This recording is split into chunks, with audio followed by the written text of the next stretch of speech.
Imagina estar en la cima de tu carrera, frente a millones de personas, con todo el éxito que muchos sueñan, y de repente, tomar la decisión más dolorosa, renunciar. Hoy, Ana Jurka rompe el silencio y confiesa lo que nadie se atrevió a decir. Hablará de cómo fue elegir entre sus dos grandes amores, de las presiones, de lo que realmente pasaba tras bambalinas en Telemundo y de por qué llorando, pero con valentía, dijo: yo decido mi vida, porque soy una chingona. Prepárense, porque lo que viene es fuerte, polémico, y les aseguro que muchos no la volverán a ver con los mismos ojos después de escuchar esta confesión. Mucha gente se queda en sus trabajos por obligación, porque hay que pagar cuentas, porque tenemos hijos, y sacrifican lo más importante, la familia. Yo no quise vivir así. Para mí renunciar a Telemundo no fue una decisión fácil, fue una de las más duras de mi vida, pero la tomé llorando, con miedo, pero también con fuerza, porque yo decido mi vida, no la empresa ni nadie más. Si supieran de dónde vengo, yo crecí en la pobreza extrema, en una casa de madera que se caía a pedazos. Y aunque hoy muchos me ven como la presentadora que llegó a la cima, pocos saben la verdad de lo que tuve que pasar y lo que me empujó a decir: ya no más. Por eso estoy aquí, porque quiero contarles todo, cómo comencé en Honduras, cómo logré llegar a Estados Unidos, cómo viví ese momento donde me tocó elegir entre mis dos amores. ¿Y por qué decidí soltarlo todo en el mejor momento de mi carrera? Mira, yo crecí compartiendo la misma cama con mi mamá y mi hermana. No teníamos nada, éramos súper pobres. Nunca fui a una escuela privada, siempre estuve en colegio público, y para mí la televisión era un sueño inalcanzable, algo que yo veía desde la sala de mi casa mientras mi mamá, agotada de trabajar todo el día, se hipnotizaba con las novelas. Yo decía: ¿qué poder tiene esa pantalla para que mi mamá se olvide del cansancio, de las cuentas, del dolor de la vida? Y ahí entendí que lo mío era una misión. Si algún día lograba estar ahí, yo también quería darle a la gente ese respiro, ese momento de olvidar sus problemas. Nadie sabe esto, pero antes de estar frente a una cámara yo era secretaria, trabajaba desde los 14 años limpiando casas y salones de belleza, y jamás imaginé que un casting para un programa de carros en Honduras cambiaría mi vida. Yo sé que mucha gente se pregunta por qué, si estaba en mi mejor momento económico en Telemundo, decidí decir: no, me voy. Esa decisión no fue fácil y más adelante les voy a confesar cuánto me ofrecieron, pero antes quiero contarles cómo empezó todo. Yo en Honduras jamás vi un prante, jamás tuve grandes producciones, al contrario, me tocó aprender con cero recursos, con miedo, equivocándome frente a una cámara y sintiéndome tonta la mayor parte del tiempo. Y aún así, eso me forjó. Eso me enseñó que lo mío era hablar desde el corazón, improvisar, ser real. Sí, muchas veces me discriminaron por ser mujer en el mundo del deporte. Antes era: ella no sabe nada porque es mujer. Y ahora, con los movimientos feministas, a veces también pasa lo contrario: la pusieron solo porque es mujer. Te lo juro, pareciera que una nunca deja de remar contra la corriente. Y claro, también me han sexualizado, también me han querido encasillar, pero de eso voy a hablar más adelante, porque es fuerte. Lo que sí te puedo decir ahora es que, desde esa chica que empezó en Honduras en un canal pequeño, llegué a convertirme en una de las presentadoras más influyentes de mi país, y de ahí di el salto a Estados Unidos. Pero lo que pasó después, lo que me ofrecieron, y por qué lo rechacé, es algo que pocos se atreven a contar, y hoy yo sí lo voy a confesar. Yo empecé en televisión a los 19 años, y lo irónico es que nunca me sentí preparada, ni lista.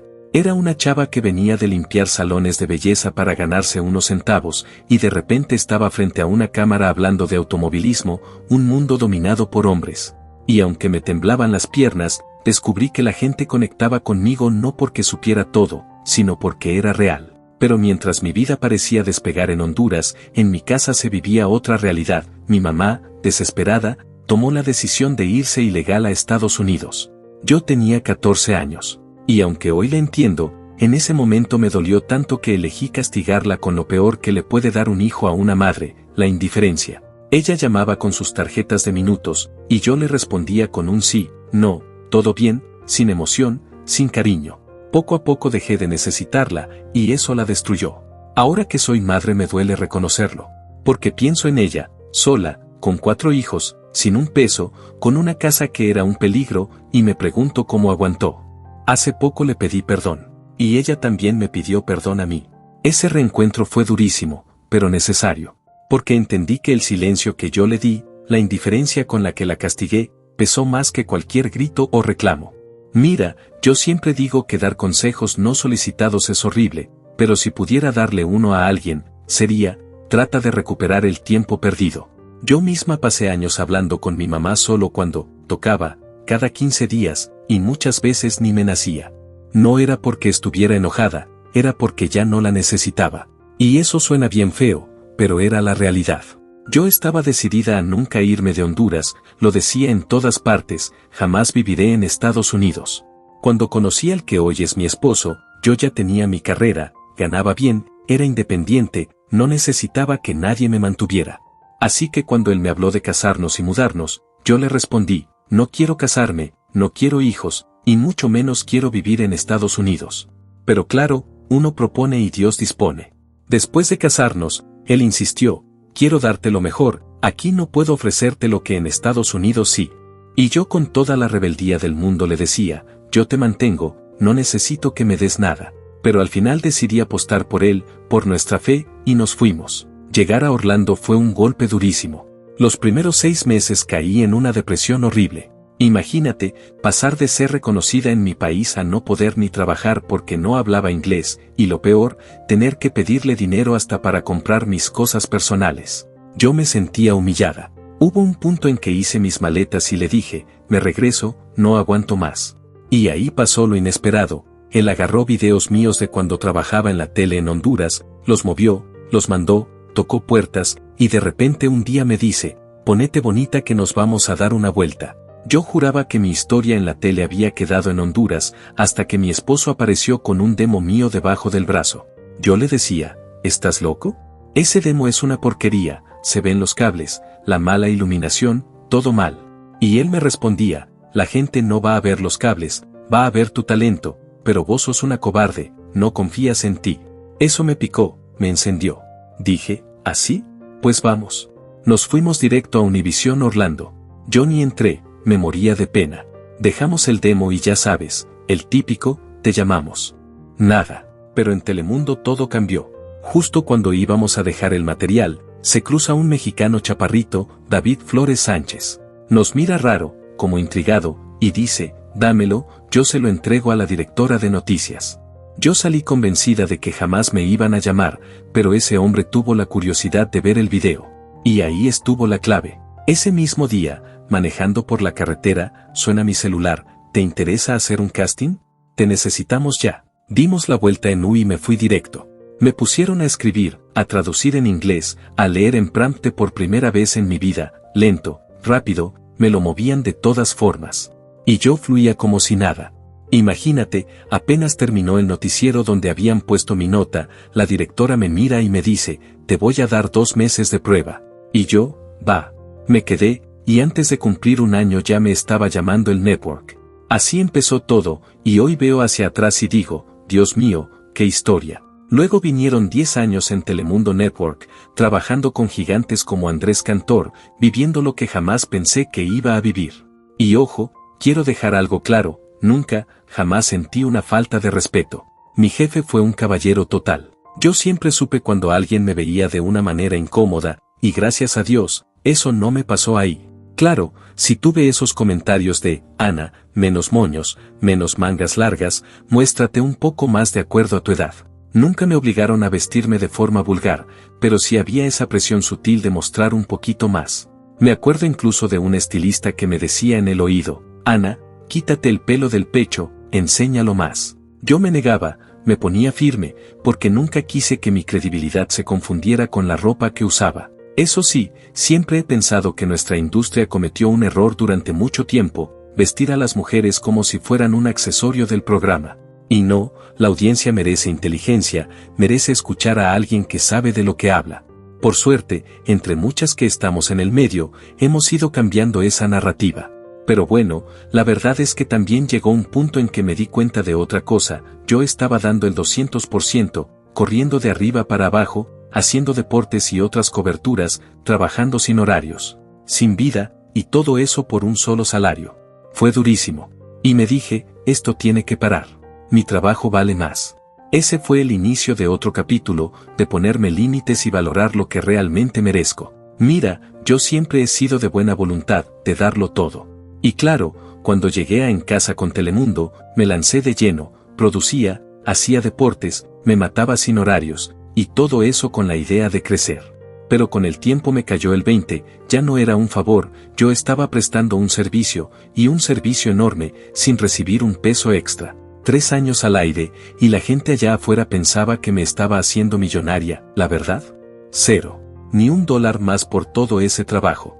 Y ahí empezó mi choque interno. Yo no quería que me vieran como malagradecida, pero al mismo tiempo decía, me estoy matando, necesito apoyo, necesito recursos para poder hacer bien mi trabajo. Encima era pandemia, yo misma me hacía el pelo, el maquillaje, todo. Y cuando pedí una negociación formal, la respuesta fue un no, por la pandemia. Ahí entendí, no es que no puedan, es que no quieren. Y ese día comenzó mi plan de salida. Fue un proceso doloroso, porque en el fondo yo quería quedarme, pero bajo condiciones justas. No quería seguir sintiendo que abusaban de mi buena voluntad. Y ojo, quiero dejar esto claro para los que nos están viendo, ese modus operandi de decir, agradece la oportunidad, es muy latino. En el mercado anglosajón eso no pasa. Si te contratan para deportes y te ponen en un programa diario, tu manager de inmediato dice, cuánto más le van a pagar, y punto. Pero nosotros, los latinos, tendemos a quedarnos callados, a dar las gracias, y ahí es donde se aprovechan. Mira, yo siempre fui agradecida con las oportunidades, pero también llega un punto en que dices, si yo te doy prioridad, tú también me tienes que dar prioridad a mí. Si no es con dinero, pues con el lugar correcto, con el espacio correcto. Y ahí fue cuando empecé a cuestionar varias decisiones de la empresa, decisiones que me hicieron pensar, ¿vale la pena seguir dando tanto si no lo valoran igual? Y ojo, no me fui porque no me pagaran bien. Al contrario, me ofrecieron la oferta económica más grande de toda mi carrera, imposible de ignorar. Pero aquí está la realidad que muchos no quieren ver, la gente ya no está frente a la televisión. La audiencia migró al digital. Un podcast puede reunir 200.000 personas en una semana, mientras un programa de televisión apenas 30.000. Yo lo vi clarísimo, mi gente ya estaba aquí, en estas plataformas. Yo tenía contrato de 5 años, estaba obligada a cumplirlo, aunque ya no me sintiera igual. Y cuando al fin me atreví a reclamar, a decir, esto no me gusta, empezaron las miradas de, se le subió, ya se cree mucho, no. Yo no me creía nada, yo estaba prestando un servicio y quería recibirlo justo por mi trabajo. Eso no es soberbia, eso es dignidad. La verdad es que lo que me movió no fue ni el dinero ni el ego, fue mi familia. Los deportes casi siempre son fin de semana, y yo ya vivía como zombie, sin tiempo real para mis hijos. Mucha gente cree que narrar un partido es solo hablar 90 minutos, pero no saben la preparación que hay detrás, las horas de estudio, los imprevistos que te cambian todo en segundos. Y cuando quitaron el programa diario que hacíamos con Karim, un programa exitoso, barato para la empresa y que incluso le ganaba a Univisión, nos sorprendió a todos. Luego me sacaron también de En Casa con Telemundo y mi horario cambió por completo. Yo lo tengo clarísimo, negocié mi libertad. Y eso no tiene precio. Hoy nadie me dice qué puedo o qué no puedo hacer con mi carrera. Salí de la televisión y lo primero que hice fue estudiar, me metí a leer libros, a comparar softwares, a ver qué micrófono quería, qué luces me convenían. Entendí que si iba a empezar un nuevo capítulo, lo iba a hacer bien. Y voy a decir algo fuerte, pero real, la televisión es como el Titanic, se está hundiendo poquito a poco mientras los músicos siguen tocando. La gente ya no está frente al televisor, la gente está aquí, en el teléfono, en el digital. Este es el nuevo canal. Esta es la nueva voz. Yo trabajaba en deportes, que es de las pocas cosas que todavía la gente quiere ver en vivo. Y cuando un partido sin promoción logra 10 veces más audiencia que una novela en horario estelar, la lógica sería invertir en eso. Pero no, se seguía apostando a lo mismo de siempre, a formatos que ya no conectaban. Y ahí entendí que yo no podía quedarme esperando a que otros vieran lo evidente. Porque sí, el sueldo fijo, ese cheque cada 15 y cada fin de mes, era adictivo. Te da tranquilidad, pero también te encadena. Y en mi caso, esa seguridad me estaba robando lo más valioso, mi paz mental, mi salud y sobre todo, el tiempo con mis hijos. Mira, sí, fui valiente, pero no te voy a mentir, estaba muerta de miedo. La gente cree que yo dije, renuncio, y ya, pero no. Tomar esa decisión me costó lágrimas, desvelos y muchas dudas. Y justo cuando salí de Telemundo, un amigo me dijo algo que me cambió la cabeza, no te preocupes, ocúpate. Y eso hice. Me puse a trabajar.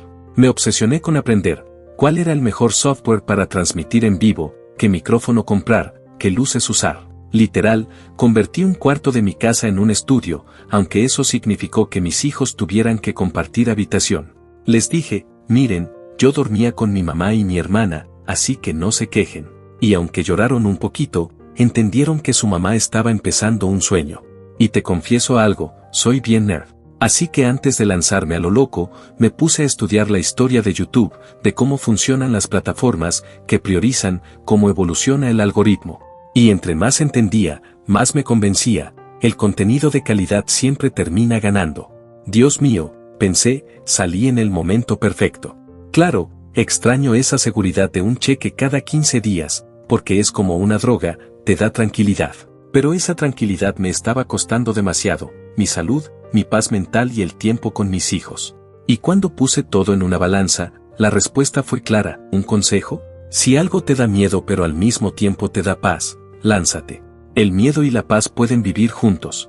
El miedo te recuerda que es un reto, y la paz te dice que es el camino correcto. Pero no te quedes solo soñando, edúcate, prepárate. No puedes querer triunfar en televisión si ni siquiera ves televisión, no puedes querer ser creador digital si no entiendes cómo funciona. Capacítate, lánzate, y confía en que lo mejor está por venir. Mira, si de algo estoy convencida es de que no puedes decir, quiero ser creador digital, si ni siquiera consumes contenido digital. La capacitación está ahí, gratis, al alcance de todos. YouTube, TikTok, Instagram, todos tienen tutoriales porque a ellos mismos les conviene que aprendas a usar bien la plataforma. El punto es animarte, probar, equivocarte y volver a intentar. Sí, claro que arriesgas, pero también puedes ganar muchísimo más de lo que imaginas. Y lo digo porque lo viví. El día que solté el miedo y hablé con la verdad, Dios me sacó de un lugar donde ya no pertenecía. Y desde entonces, soy más feliz que nunca. María Elena Salinas me lo dijo hace poco, te veo distinta, plena, con libertad de hacer lo que quieras. Y sí, es cierto, ahora tengo tiempo para mis proyectos, para mi familia y para mí. Eso no tiene precio, pero no creas que todo fue fácil.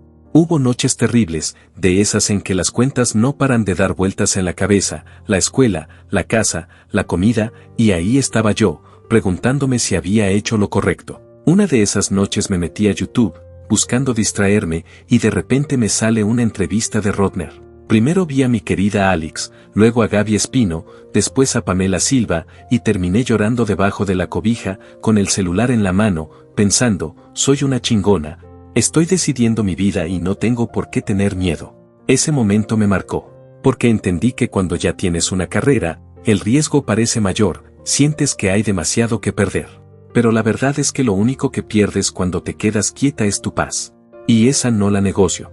Yo sé que muchos hablan, que muchos inventan y que hasta se atreven a señalarme como si conocieran mi vida, pero nadie estuvo ahí cuando me traicionaron, cuando me cerraron puertas o cuando intentaron destruir mi nombre. Dicen que yo soy el polémico, pero los verdaderos problemas los causaron quienes se disfrazaban de amigos y después me clavaron el puñal por la espalda. Yo no olvido a los que jugaron con mi confianza, ni a los que quisieron aprovecharse de mi dolor para hacerse famosos a costa mía. Hoy les respondo claro, aquí estoy, de pie, con cicatrices, pero más fuerte que nunca. Que quede claro, a mí nadie me va a callar. ¿Qué piensas tú de todo lo que dijo? ¿Fue víctima de traiciones o simplemente está justificando sus errores? Queremos leerte en los comentarios y abrir el debate con tu opinión. No olvides suscribirte y activar la campanita, porque lo que viene promete aún más revelaciones y polémicas que no querrás perderte.